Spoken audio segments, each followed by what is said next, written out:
तो आज हम बात करेंगे फ्यूचर टेंस के बारे में। लास्ट वीडियो में हमने पढ़ा था कि प्रेजेंट टेंस के अंदर और पास्ट के अंदर कौन सी वर्ब का इस्तेमाल करते हैं।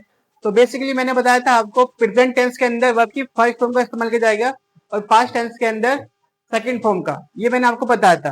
तो फ्यूचर टेंस में भी आपको थर्ड फॉर्म का इस्तेमाल नहीं करना है। पहले आपको बताना चाहूंगा विल आएगा और विल के साथ में हमेशा पहले वर्ब की फर्स्ट फॉर्म लगाएंगे। देखिए कैसे। तो बात करते हैं इंडेफिनिट की। तो मैंने यहाँ पे इंडेफिनिट का एग्जाम्पल लिया है। जैसे कि एक सेंटेंस बोलता हूं, मैं गांव जाऊंगा, तो मैं को बोलेंगे आई। ठीक है, यहां पे मैं लिख देता हूं I will go to village. अब यहां पे मैंने क्या लगाया है, विल लगाया है। विल फ्यूचर के अंदर कंपलसरी है, चाहे वो आई हो या वी हो। आज की मॉडर्न इंग्लिश के अंदर आई के साथ में विल का उपयोग किया जाता है। तो यहाँ पे मैंने आई लिया है, उसके बाद में मैंने विल यूज किया है, ये कंपलसरी है। तो यहाँ पे लिख लेना आप। तो विल फ्यूचर के लिए कंपलसरी है और विल एक मॉडल वर्ब के रूप में भी इस्तेमाल किया जाता है। तो विल के साथ में हमेशा वर्ब की फर्स्ट फॉर्म का इस्तेमाल किया जाएगा। ठीक है, ये याद रखना है आपको। तो मैंने लिखा है यहाँ पे I will go to village, तो यहाँ पे गो हमारी फर्स्ट फॉर्म है। ठीक है, अगर इसका नेगेटिव बनाए, नेगेटिव कैसे बनेगा कि भाई विल के बाद में नोट लगा देंगे, I will not go to village, यानी मैं गांव नहीं जाऊंगा। अगर मैं क्वेश्चन करूं, इंटरोगेटिव वाला सेंटेंस बनाऊं, तो वो कैसे बनेगा, इसमें क्या करेंगे, विल को हम क्या करेंगे, आगे ले आएंगे। ठीक है, तो हम विल को यहाँ पे आगे ले आएंगे। विल, क्या तुम गांव जाओगे, तो तुम का एग्जाम्पल ले लेते हैं यहाँ पे, will you go to village.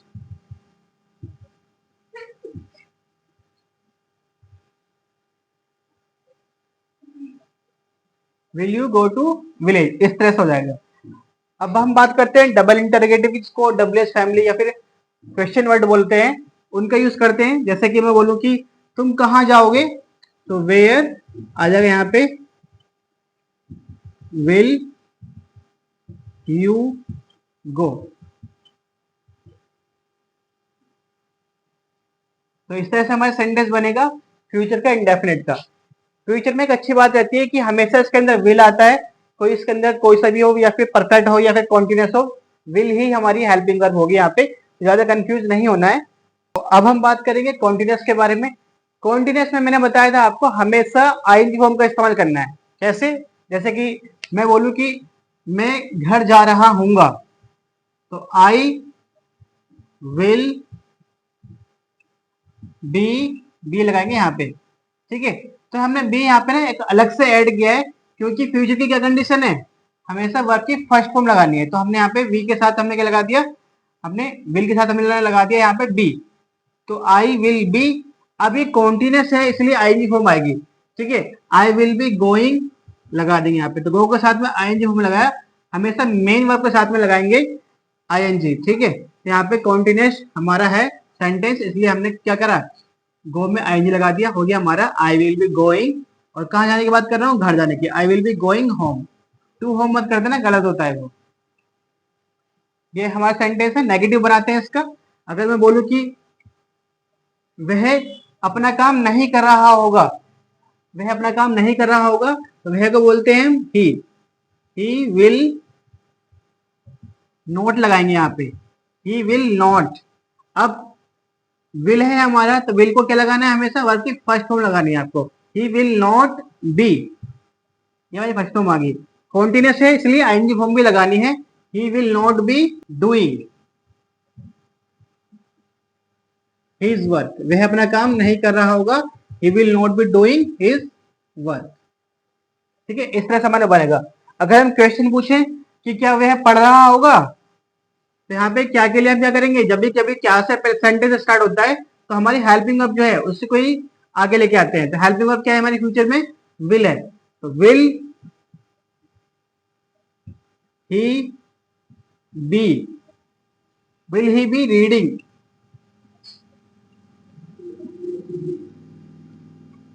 Question mark लगाएंगे, विल ही बी रीडिंग, क्या वह पढ़ रहा होगा। ठीक है, वह कहाँ खेल रहा होगा, तो कहाँ के लिए क्या लगाते हैं हम, डबल एच फैमिली, यानी where, where will he be playing, वह कहाँ खेल रहा होगा। तो इस तरह से हमारे बनेंगे फ्यूचर के कॉन्टिन्यूअस वाले। तो आपने इसमें देखा कि हमने क्या किया है, इसमें भी वर्ब की फर्स्ट फॉर्म लगा रहे हैं। तो आपको याद रखना है customer care number, customer care number क्या है आपका एयरटेल का 121, यानी प्रेजेंट के अंदर फर्स्ट फॉर्म, पास्ट के अंदर सेकंड फॉर्म और फ्यूचर में फर्स्ट फॉर्म का इस्तेमाल किया जाएगा। ओके, फ्यूचर परफेक्ट के बारे में बात करेंगे अब। तो फ्यूचर परफेक्ट में हमेशा याद रखना परफेक्ट है तो वर्ब की थर्ड फॉर्म लगाते हैं, परफेक्ट के लिए थर्ड फॉर्म लगाते हैं।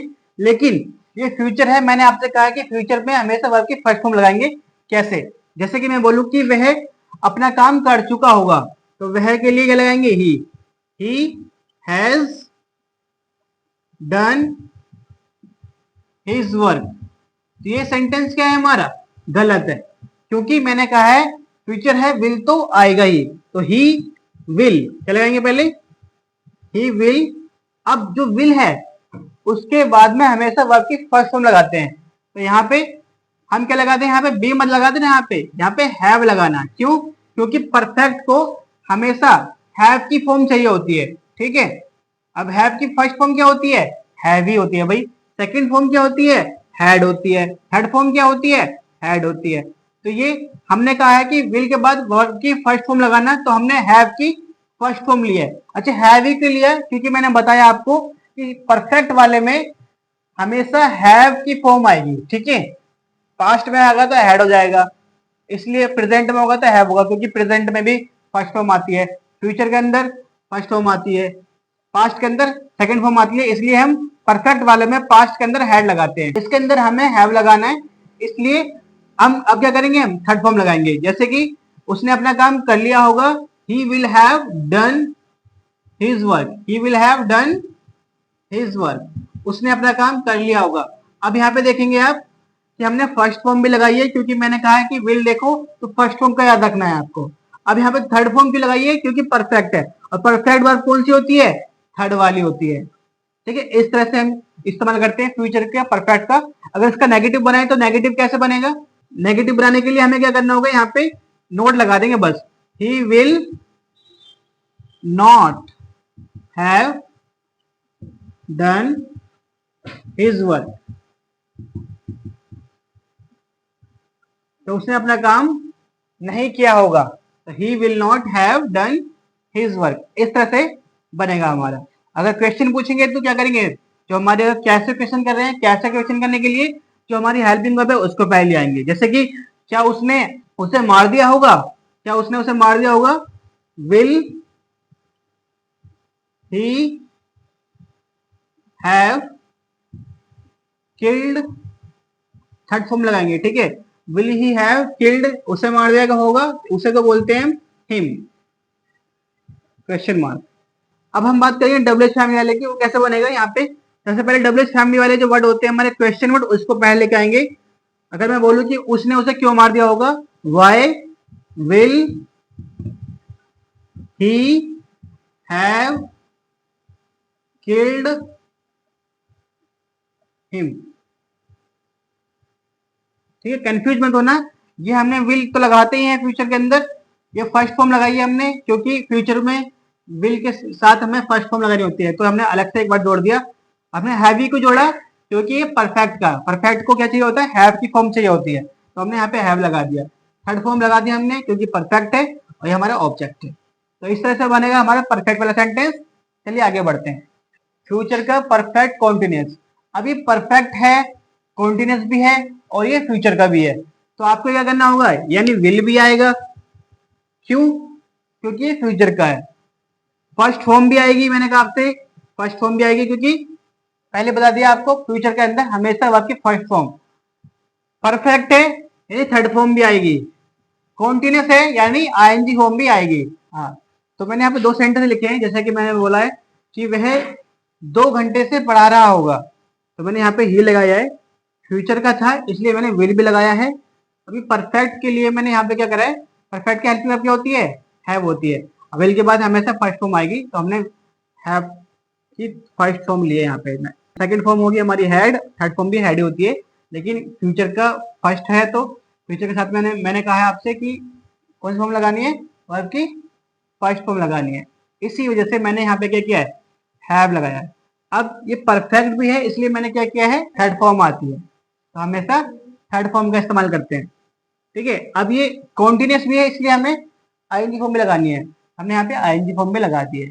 ठीक है, अब यहाँ पे फॉर 2 आवर्स, 2 घंटे से, कौन से 2 घंटे पता नहीं है, जब आपका टाइम फिक्स नहीं हो, कोई नाम ना हो टाइम का, इसलिए हमें यहाँ क्या करना होता है, फॉर लगाते हैं, फॉर 2 आवर्स। ठीक है, अब नेगेटिव बनाया है मैंने यहाँ पे, नेगेटिव के लिए यहाँ पे क्या किया है मैंने, अब इसका सेंटेंस कैसे बनेगा, he will not have been teaching for 2 o'clock। अब यहाँ पे 4 मत लगा देना गलती से, ठीक है, क्योंकि 4 मैंने जानबूझ के लिखा है, 4 नहीं आएगा, यहाँ पे क्या आएगा, सिंस आएगा। ठीक है, क्योंकि ये एक करेक्ट टाइम है, हमें पता है कि 2 बजे यानी 1 के बाद 2 बजता है, वो हमारा करेक्ट टाइम होता है। ठीक है, इसलिए हम यहाँ पे सिंस लगाएंगे। अगर किसी टाइम का नाम दे रखा है, जैसे कि मंडे से, ट्यूसडे से, जनवरी से, तब हमें सिंस का प्रयोग करना है। ठीक है, अगर मैं बोलूँ 1947 से, तो भी हमें सिंस का प्रयोग करना है, क्योंकि हमने एक टाइम दे दिया है उसको। ठीक है, एक नाम दे दिया है टाइम को, इसलिए हमें सिंस का प्रयोग करेंगे वहां पर। अगर मैं पूछूं, कोई क्वेश्चन पूछूं कि वे क्या वे 2 घंटे से पढ़ा रहा होगा, तो यहाँ पे विल पहला जाएगा, तो हमारे क्या हो जाएगा, will he have been teaching for 2 hours. इसकी हिंदी क्या होगी, क्या वह 2 घंटे से पढ़ा रहा होगा, will he have been teaching for 2 hours, क्या वह 2 घंटे से पढ़ा रहा होगा, इस तरह से हमारा बनेगा। अगर हम इस्तेमाल करें डब्ल्यू एच फैमिली का, तो जो हमारा विल है उससे पहले हमारा डब्ल्यू एच फैमिली आ जाएगी। तो एग्जाम्पल होगा हमारा, वह 2 घंटे से कहाँ पढ़ा रहा होगा, या फिर हम बोल देते हैं वह जनवरी से कहाँ पढ़ा रहा होगा, तो हम जनवरी लेंगे इस बार, वह जनवरी से कहाँ पढ़ा रहा होगा, वेयर विल लगाएंगे पहले, he have been, where will he have been teaching since जनवरी लगाएंगे, क्योंकि जनवरी एक नाम है टाइम का, जो कि फिक्स है हमारा, सिंस जनवरी।